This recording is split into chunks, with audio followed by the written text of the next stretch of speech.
तया चक्षुरुन्मीलितं येन तस्मै श्री गुरुवे नमः। हरे कृष्णा। हमारी जो ये सीरीज चल रही है 12 महाजन की, उसमें हमारे आज के जो महाजन हैं वो हमारे लास्ट महाजन हैं और आपको गेस करना है कि वो कौन से महाजन हैं, क्योंकि हम इस महाजन से बहुत डरते हैं। हम सब इस महाजन से बहुत डरते हैं। और दूसरी बात ये है कि इस महाजन से हम हर एक जन्म में मिलते हैं। कोई और महाजन से हम लोग मिले हो कि ना मिले हो, लेकिन इस महाजन से हम लोग अपने हर एक जन्म में मिलते हैं। राइट। तो आज के हमारे जो महाजन हैं वो है यमराज। हम लोग सब यमराज से डरते हैं, लेकिन हमें डरने की ज़रूरत नहीं है, क्योंकि यमराज एक बहुत अच्छे भक्त हैं, बहुत अच्छे डिवोटी हैं। वो हमेशा भक्तों का संग करना चाहते हैं, प्रीच करना चाहते हैं, भगवान के बारे में सुनना चाहते हैं और जो वैष्णव हैं उनकी सेवा करना चाहते हैं, और तो और वो कृष्ण कथा भी सबको सुनाना चाहते हैं। तो इस तरह से ये जो यमराज है वो एक महाजन है। तो जो यमराज हैं वो हैं मृत्यु के देवता, और ये जो मृत्यु के देवता हैं वो रहते हैं संयमनी नाम के नगर में।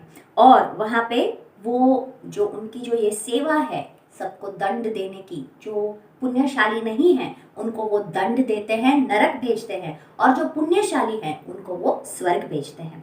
तो चाहे हम दंड देने वाला काम करें यानी पाप करें या फिर पुण्य करें, हमें यमराज से तो मिलना ही मिलना है। लेकिन कहते हैं कि जो पुण्यशाली लोग होते हैं उनके लिए यमराज बहुत ही सौम्य और बहुत ही, जैसे कहते हैं, भक्त जैसा व्यवहार करते हैं। लेकिन जो पाप करते हैं उनके लिए यमराज बहुत ही डरावने होते हैं। और जो पाप करके जाते हैं वो अलग रास्ते से जाते हैं, और जो पुण्यशाली होते हैं, पायस होते हैं, वो लोग अलग रास्ते से यमराज के पास जाते हैं। तो यमराज जो है उनके पास बहुत स्ट्रॉन्ग मेमोरी होती है, उनको सबका कर्म और सब कुछ पता होता है। लेकिन फिर भी वो उनके एक सेक्रेटरी है चित्रगुप्त, जो सब हमारे कर्मों का लेखा जोखा रखते हैं, उनसे वो परामर्श करते हैं। उनके 2 मिनिस्टर्स हैं, छंद और महाछंद। छंद यानी एंगर, गुस्सा, और महाछंद यानी टेरर। ठीक है। और यमदूत तो उनके है ही हैं, और उनके पास 2 खूंखार कुत्ते हैं। जो सबसे पहले, सपोज हमारा मृत्यु होने वाला है तो सबसे पहले ये 2 खूंखार कुत्ते जाते हैं, और उन दोनों कुत्ते के 4-4 आंख हैं, बहुत ही डरावने होते हैं। और उनके पीछे फिर यमदूत आते हैं। तो जैसे ही वो कुत्ते सूंघ लेते हैं और पता चल जाता है कि हाँ इन्हीं को लेके जाना है, तब वो यमदूत लैंड करते हैं और फिर उस जीव यानी उस आत्मा को लेके जाते हैं। तो हमें पता है कि अजामिल के केस में ऐसा ही हुआ। यमदूत वहां पे आए उनको पकड़ने के लिए, अजामिल बहुत डर गए और उन्होंने नारायण नारायण करके अपने बेटे को पुकारा। तो इस तरह से वहां पे विष्णुदूत भी आ गए, और जब विष्णुदूत और यमदूत दोनों लड़ने लगे कि कौन अजामिल को अपने साथ ले जाएगा, तब यमदूत वापस जाके यमराज से पूछते हैं कि आप हमें बताइए कि जब अजामिल ने पूरी जिंदगी पाप किए तो उसे हम क्यों छोड़ के आए, उसे हम लेके क्यों नहीं आ सके, जबकि उनको लेने के लिए विष्णुदूत वहां पहुंच गए। तो ऐसे जब वो पूछते हैं तब यमराज उन्हें कृष्ण कॉन्शियसनेस के बारे में बताते हैं, भक्ति के बारे में बताते हैं, कृष्ण कथा करते हैं। और जो लोग भगवान का नाम लेते हैं, जो कंठी पहनते हैं, जो तुलसी जी की पूजा करते हैं, उनके पास कभी भी आपको नहीं जाना है, ऐसा उन्हें बताते हैं, क्योंकि वो हमेशा भगवान के शरण में रहते हैं। और दूसरी बात जो बताते हैं वो ये कि आप जब गए तब जो लोग भगवान का नाम ले रहे थे उनमें से जो 12 महाजन हैं जिन्हें भगवान के बारे में पता है वो कौन है, और ऐसे करके वो ये जो 12 महाजन हैं उनके बारे में भी यमदूतों को बताते हैं। और यमराज को एक्चुअली फूल करना इट्स नॉट वेरी इजी, फूल ही नहीं कर सकते। एक्चुअली यमराज जो है वो सुपर इंटेलिजेंट है, उनको कोई भी फूल नहीं कर सकता। जैसे मुझे एक कथा याद आ रही है, एक बार ऐसा हुआ कि सब देवी देवताओं और सब लोगों की मीटिंग थी, और जब मीटिंग थी तो सब लोग आने लगे, देवता देवियां सब आने लगे, सब जाने लगे अंदर। तो यमराज भी आए वहां पे। यमराज आए और वो अंदर जब जा रहे थे तो अंदर जा रहे थे उससे पहले बाहर एक पेड़ था और उस पेड़ पे एक कबूतर बैठा हुआ था। तो यमराज ने उस कबूतर की तरफ देखा और थोड़ा सा मुस्कुराए और फिर अंदर गए। कबूतर ने जब देखा कि यमराज मेरी तरफ देख के मुस्कुराए तो वो समझ गए कि कुछ तो होने वाला है। वो इतना डर गया, इतना डर गया, पेड़ पे बैठे बैठे चिंता करने लगा कि यमराज ने मेरी तरफ क्यों देखा, यमराज मेरी तरफ मुस्कुराए क्यों, और ऐसे करके वो चिंता कर रहा था। तब जो सब पक्षियों के जो लीडर हैं वो गरुड़, उसने देखा, उसने बोला, तो गरुड़ राज ने बोला कि क्या हुआ कबूतर, अभी मैं देखो तुम बहुत ही चिंतित हो, बहुत डरे हुए हो, क्या हुआ। तो उसने बोला मैं क्या बताऊं, अंदर यमराज गए हैं और वो मेरे तरफ से देख के और ऐसे मुस्कुरा के गए हैं, मुझे बहुत डर लग रहा है। तो बोले ओ उसमें डरने की कोई बात नहीं, तुम मेरे पीठ पे बैठ जाओ, अब तो यमराज तुम्हें ढूंढ ही नहीं पाएंगे, मैं तुम्हें सबसे बड़ी चोटी जो है पहाड़ों की वहां पे जाके छोड़ के आऊंगा। और फिर वहां पे वो लेके जाते हैं और उस कबूतर को वहां पे छोड़ के वापस आते हैं। जब ये सब देवी देवताओं की मीटिंग पूरी होती है, सब लोग आहिस्ता आहिस्ता बाहर आते हैं और अपने अपने धाम जा रहे हैं, अपने अपने नगर में, तब यमराज भी बाहर आते हैं और वो आके वापस पेड़ पे देखते हैं और पेड़ पे ऐसे ऐसे करके ढूंढ रहे हैं। तो गरुड़ समझ गया कि वो कबूतर को ढूंढ रहे हैं। तब वो पूछते हैं कि क्या हुआ, आप किसे ढूंढ रहे हो। तो यमराज कहते हैं यहाँ पे मैं अंदर गया तब एक कबूतर बैठा था, वो कहाँ गया। तब वो कहता है अब आप उसको नहीं ढूंढ पाओगे क्योंकि मैं उसको पहाड़ों की सबसे बड़ी जो चोटी है उसके ऊपर छोड़ के आया हूँ, वहां कोई नहीं पहुंच सकता। तो यमराज ने कहा अरे मैं जब अंदर जा रहा था तो मैं उस कबूतर को देख के मैंने वही सोचा, उसकी इतनी छोटी छोटी पंख, इतने छोटे छोटे पंख है उसके, वो इतनी बड़ी पहाड़ की चोटी पे कैसे जा सकता है। जब मैं आया तो मैं उसे देख के वही सोच रहा था कि उसकी मृत्यु तो वहां लिखी है, वो वहां कैसे पहुंचेगा। और मैं मुस्कुराया, लेकिन आपने मेरा काम आसान कर दिया और उसको वहीं पहुंचा दिया। कहने का तात्पर्य यह है कि हम यमराज से नहीं बच सकते, मृत्यु से नहीं बच सकते, और इसीलिए कहा गया है कि हमेशा भगवान का शरण हमेशा पकड़ के, हमेशा भगवान का शरण ग्रहण करके रखना चाहिए। तो इस तरह से जो यमराज हैं वो सूर्य के पुत्र हैं और उनकी बहन है यमुना देवी। तो आज भी वृंदावन में यानी कि विश्राम घाट पे भाई दूज के दिन हमें पता है कि कोई भी भाई बहन अगर साथ में जाते हैं और यमुना जी के दर्शन करते हैं, उनकी पूजा करते हैं और यमराज जी का दर्शन करते हैं और दोनों साथ में बैठ के प्रसाद लेते हैं, तो यमुना जी ने वरदान लिया हुआ है यमराज से कि वो कभी भी उनको परेशान नहीं करेंगे। तो जैसे मैंने कहा उन लोग को, प्लस जो भगवान के नाम का जप कर रहे हैं, कीर्तन कर रहे हैं, जिन्होंने भगवान की शरण ली हुई है, जो कंठी माला पहनते हैं और जो तुलसी जी की आराधना करते हैं, सेवा करते हैं, उनको यमराज कभी भी परेशान नहीं करते। आगे हम देखेंगे कि यमराज जी जो है उनकी 10 पत्नियां हैं और वो 10 की 10 जो पत्नियां हैं वो प्रजापति की बेटियां हैं, और उनमें जो सबसे छोटी जो 10वीं बेटी है वो है मूर्ति। और मूर्ति और धर्मराज के घर पर नर नारायण का अवतार हुआ था, यानी कि वो इतने अच्छे भक्त हैं कि उनके वहां भगवान ने जन्म लिया था। और फिर जैसे कि हम देख चुके हैं कि वो हमेशा जो यमराज हैं वो भक्त का संग करना चाहते हैं। तो 7वें स्कंद में, श्रीमद् भागवतम के 7वें स्कंद में एक प्रसंग आता है जहाँ पे वराहदेव वो हिरण्याक्ष को मार देते हैं और सब रो रहे हैं और उनकी माता भी रो रही हैं। तब हिरण्यकशिपु आते हैं और वो अपनी माता और उनकी पत्नी जो है हिरण्याक्ष की पत्नी है उनको देख रहे हैं रोते हुए, तो उन्हें फिर फिलॉसफी की बातें करते हैं और उन्हें बताते हैं कि मृत्यु तो अटल है, उसमें रोने की कोई बात नहीं है, आत्मा अमर है, और ऐसे करके फिलोसॉफिकल बातें करने लगे। और उनको एक कहानी सुनाते हैं कि एक बार ऐसा हुआ कि एक राजा था और वो राजा लड़ाई करने गया और लड़ाई करने गया तब वो वहां पे उसकी मृत्यु हो गई। तो उसकी सारी पत्नियां उसके शव को घेर के रोने लगी और वो शव को छोड़ ही नहीं रही थी। तब यमराज को बहुत लेट हो रहा था, तो उन्होंने एक छोटे बच्चे का रूप लिया, वहां पे आया और उन्होंने वहां पे आके और भक्ति की बातें की और जो शास्त्र में कहा गया है उसके बारे में, जो जीव है, जो आत्मा है, उसके बारे में ज्ञान दिया इन लोगों को। और फिर उनकी पत्नियों को समझ में आया, वो ज्ञानान्वित हुई और उन्होंने उनको नमस्कार किया और फिर इस तरह से उन्होंने कृष्णा कॉन्शियसनेस के बारे में जाना, भगवान के सद्गुणों के बारे में, उनके विचारों के बारे में, उनके सारा जो ये लीलाएं हैं उनके बारे में। तो इस तरह से उन्होंने उनको समझाया, वो समझ गई। और फिर जो यमराज हैं तो वो बहुत अच्छी तरह से प्रीचिंग करते हैं। तो यमराज जो है उनकी जजमेंट जो होती है वो भी बहुत ही प्रिसाइज होती है, उनकी जजमेंट कभी गलत नहीं होती। हाँ, कुछ ऐसे हैं इंस्टेंसेस जैसे कि अजामिल का डिसीजन उनको चेंज करना पड़ा, मार्कंडेय ऋषि है उनके बारे में उनको चेंज करना पड़ा। एक और प्रसंग है जहाँ पे सावित्री और सत्यवान की कथा आती है, जहाँ पे सावित्री ने उन्हें प्रसन्न किया और यमराज ने उन्हें वरदान दिया कि आपको एक बहुत ही अच्छा सुलक्षण पुत्र होगा प्राप्त। तब वो कहती है मैं एक सती स्त्री हूँ और आपने ऑलरेडी मेरे पति को ले जाने के लिए आए हैं।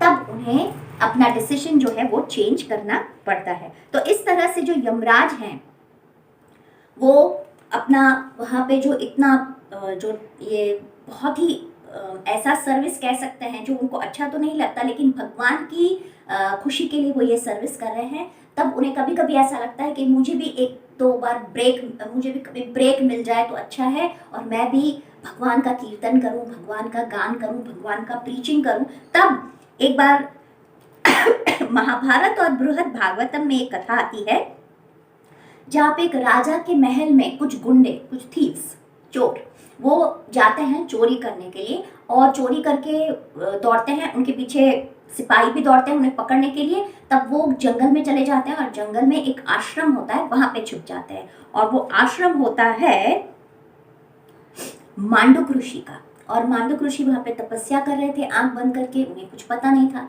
लेकिन जैसे ही सिपाही आके पूछते हैं उनको तो कहते हैं मुझे तो कुछ पता नहीं, यहाँ तो कोई नहीं आया। लेकिन वो सब जो चोर थे वहां छुपे हुए थे। तो जब सिपाहियों ने उन्हें पकड़ा तो मांडुक ऋषि को भी पकड़ के ले गए। और इस तरह से जो सजा राजा चोरों को देता है वही मांडुक ऋषि को देता है। और मांडुक ऋषि सोचने लगते हैं कि मैंने मेरे इस जन्म में कुछ भी ऐसा पाप या ऐसा कोई कर्म नहीं किया जिससे ये दंड मुझे मिल रहा है, फिर ये ऐसा क्यों हो रहा है।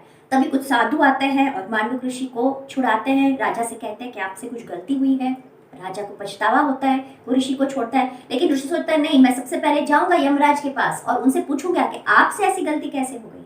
तब वो जाके यमराज से पूछता है, बहुत ही बड़े तपोबल वाले ऋषि थे, तो वो जाके यमराज से पूछते हैं। तो यमराज कहते हैं कि आप जब छोटे थे तो बचपन में आपने एक चींटी को एक सुई क्या कहते हैं पोक कर दी थी, घुसा दी थी। तब वो जब सुनते हैं तो कहता है मैं जब छोटा था तो मुझे थोड़ी अक्ल थी। तो बच्चा अगर कुछ ऐसा कर्म करता है जब उसे कोई अक्ल नहीं होती तो आप उसको कैसे उसका दंड दे सकते हो, ये आपकी भूल है। तो ठीक है, इस भूल की सजा मैं आपको दूंगा, मैं आपको श्राप देता हूँ कि आप नीचे इस जमीन पे यानी कि इस भूलोक पे आके जन्म लोगे और वो भी एक शूद्र के घर में जन्म लोगे। तब जो यमराज है मुस्कुराते हैं और वो समझ जाते हैं कि ये सारी जो व्यवस्था थी वो कृष्ण ने की है, वो भगवान ने की है मेरे लिए, ताकि मुझे थोड़ा ब्रेक मिल जाए और मैं नीचे भूलोक में जाके भगवान का नाम का कीर्तन और भगवान की भक्ति कर सकूं। तो इस तरह से हमें पता है कि हमें पता है उनका जो जन्म है वो कुरु डायनेस्टी में, कुरुज में हुआ और वो विदुर के नाम से प्रख्यात हुए।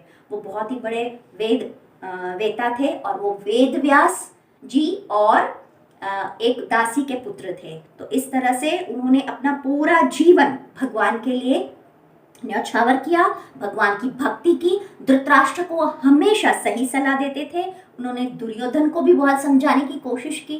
तो इस तरह से उन्होंने जब दुर्योधन नहीं माना, नहीं समझा, फिर वो चले गए थे तीर्थ यात्रा करने के लिए। बहुत सारी जगहों में वो तीर्थ यात्रा उन्होंने किया और फिर तीर्थ यात्रा करते करते वो एक दिन यमुना के किनारे आए जहाँ पे उन्हें उद्धव मिले और उद्धव ने उन्हें बताया कि कृष्ण अपने धाम वापस चले गए हैं। तब विदुर जी जो है वो बहुत ही परेशान हो गए, बहुत ही सैड हो गए, बहुत दुखी हो गए कि कृष्ण ये पूरा भौतिक संसार छोड़ के अपने धाम चले गए हैं। तो तब उद्धव ने उन्हें कहा, जब वो वापस जा रहे थे तब कृष्ण ने आपको याद किया था। जब विदुर ने ये सुना कि कृष्ण जाते जाते मुझे याद कर रहे थे तो वो बहुत ही भाव विभोर हो गए और उनकी आंखों से अश्रु बहने लगे और वो पूछने लगे उद्धव से, और क्या कहा मेरे लिए भगवान ने।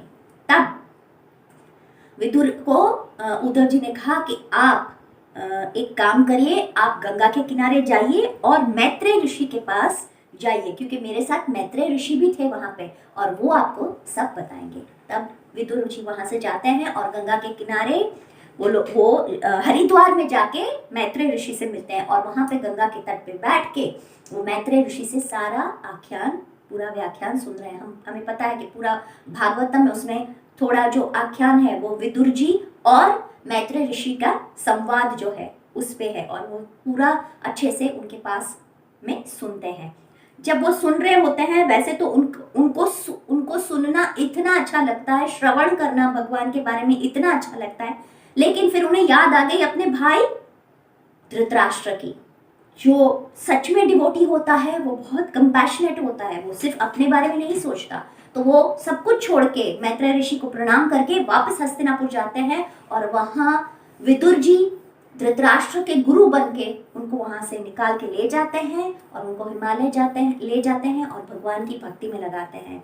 और उसके बाद खुद वो जाते हैं प्रभास क्षेत्र, और प्रभास क्षेत्र जाके जहाँ से बलराम जी और कृष्ण जी वापस अपने धाम गए थे, वहाँ से वो भी वापस अपने नगर चले जाते हैं। तो इस तरह से विदुर जी जो यमराज थे वो हमेशा प्रीचिंग करने के लिए तैयार थे, used to associate with the devotees, हमेशा भक्तों का संग करने के लिए तैयार थे। एक हमारे भक्तों ने थोड़े टाइम पहले एक सर्वे किया था यूएस में, जहाँ उन्होंने ऐसा सर्वे किया कि लोग सबसे ज़्यादा कौन सी चीज़ से डरते हैं, और जब वो ऐसा सर्वे कर रहे थे तब मृत्यु से डरना, वो जब उन्होंने सर्वे किया तो वो 4th नंबर पे आया। तो सब भक्त सोचने लगे ऐसा कैसे हो सकता है, सब लोग मृत्यु से तो बहुत डरते हैं, तो एक्चुअली तो सबसे पहला होना चाहिए मृत्यु का डर, लेकिन वहाँ पे 4th।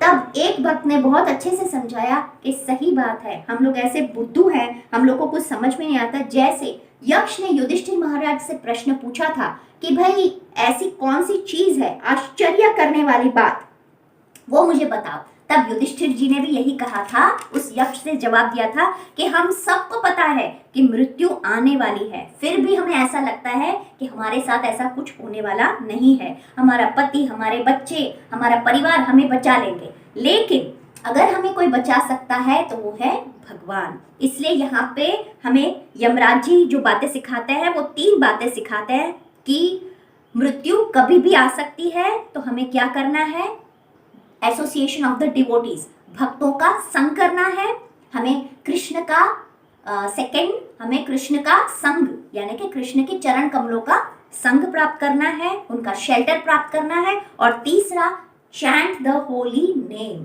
यानी कि जप करना है, हरे कृष्णा कृष्ण कृष्णा हरे हरे, हरे राम राम राम हरे हरे। तो इस तरह से भगवान के चरण कमलों का शरण ग्रहण करके जो श्रीमद् भागवतम है, श्रीमद् भगवद गीता है, ऐसी जो बुक्स हैं, वो जो शास्त्र हैं हमारे, उनका पठन करके और जो भक्त है उनका एसोसिएशन लेके हमें हमारी भक्ति में आगे बढ़ना है। तो हम लोग यमराज जी से और इतने सारे जो हमने ये 12 महाजन के बारे में जाना, उन सब से प्रार्थना करेंगे कि हम पे कृपा करें। स्वयंभू नारद शंभु कुमार कपिलो मनु प्रहलादो जनको भीष्मो बलिवया सखी वयम 12 विजानीमो धर्मं भागवतं भटा गुह्यं विशुद्धं दुर्बुद्धं यं ज्ञात्वा मृतमश्नुते। हरे Krishna. Thanks for watching this video and please do subscribe to our channel and press the bell icon for getting new updates. Thank you.